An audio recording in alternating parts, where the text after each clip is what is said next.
this video, we will be showing you the steps to replace your factory early Mustang 8-inch with a new Currie Replica 9-inch rear end. Remember to always support the car with good quality jack stands and to make sure it is stable before performing any work. The first step is to get your Mustang in the air and remove the wheels and tires. Once the wheels are off, remove the brake drums on both sides. With an impact wrench or ratchet, remove the nuts that hold down the axle retaining plate. Once the T-bolts are removed, pull out both factory axles. The next step is to disconnect the brake lines and the vent hose at the housing. It's a good idea to clean the area before removing the lines. Since we'll be using the factory backing plates and brakes, disconnect the brake lines from the wheel cylinders. Pull the backing plates off and let them hang out of the way. The spring plates also need to be removed. Use an impact or ratchet to remove the U-bolts and shock nuts so that they can be disconnected.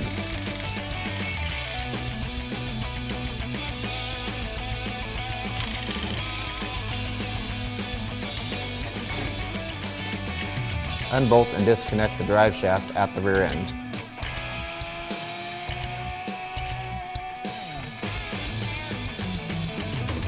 Now that everything is loose and disconnected, it's time to lift the rear end off of the leaf springs.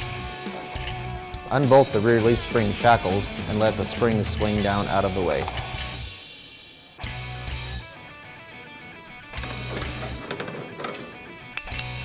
At this point, your stock rear end should be ready to come out.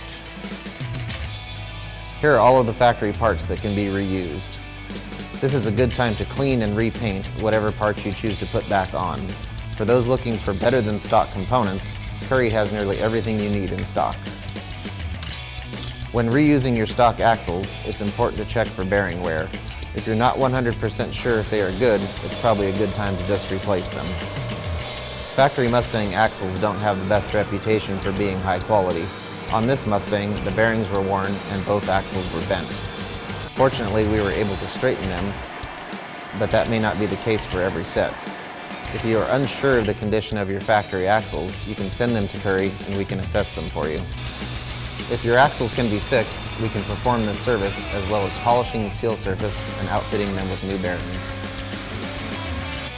Here are both the factory housing and the new Currie Replica 9-inch housing. As you can see, the new housing looks very similar to the factory unit, but is much stronger. To the untrained eye, this housing looks stock. Using the factory axles enhances the stock look even more. The Replica 9-inch can be outfitted for use with most all of your stock components while still having the option for different gear ratios and positive traction carriers, or can be upgraded for use with 31 spline axles, bigger brakes, and different gear case options.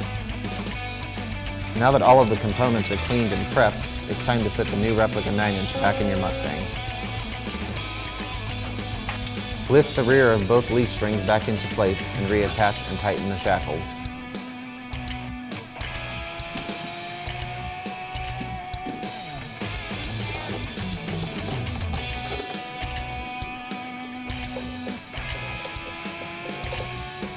Once the leaf springs are securely in place, carefully set the new rear end onto the spring alignment pins. Press in the new axle seals on both sides. Reattach the factory U-bolts and spring plates and tighten.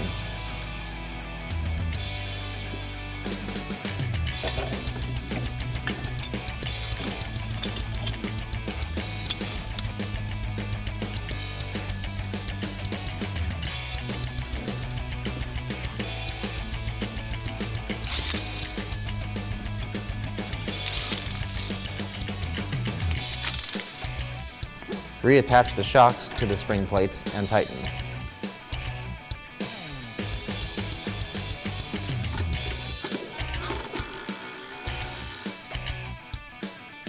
Place the factory axle retaining T-bolts into the new housing. Place and align the factory backing plates onto the T-bolts. Before sliding your axles into the new Currie Replica 9-inch housing, add a little grease to the splines. Place both axles into the new housing. Be careful not to damage the axle seal while sliding them in.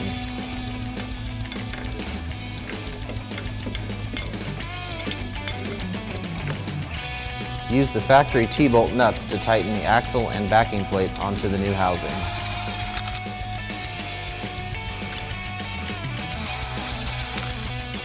Torque the T-bolt nuts to 35 foot-pounds. Slide your factory brake drums back onto the axles on both sides. The Currie Replica 9-inch housing vent hole is drilled to match factory Shelby 9-inch brake lines. The brake distribution block should line up exactly to your factory location with little to no modification. Reattach the factory brake lines or replacement lines onto the new housing. Reattach the factory vent hose onto the new housing.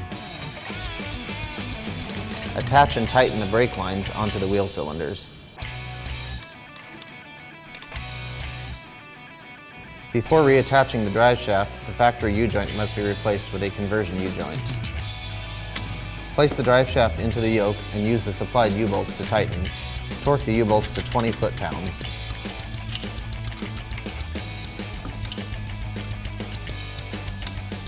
The next step is to add oil.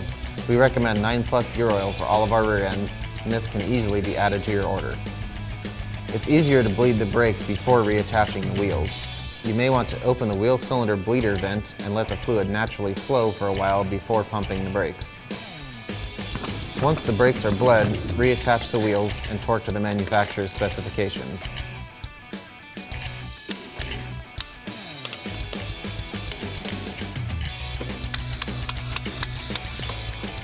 Here is the completed installed rear end.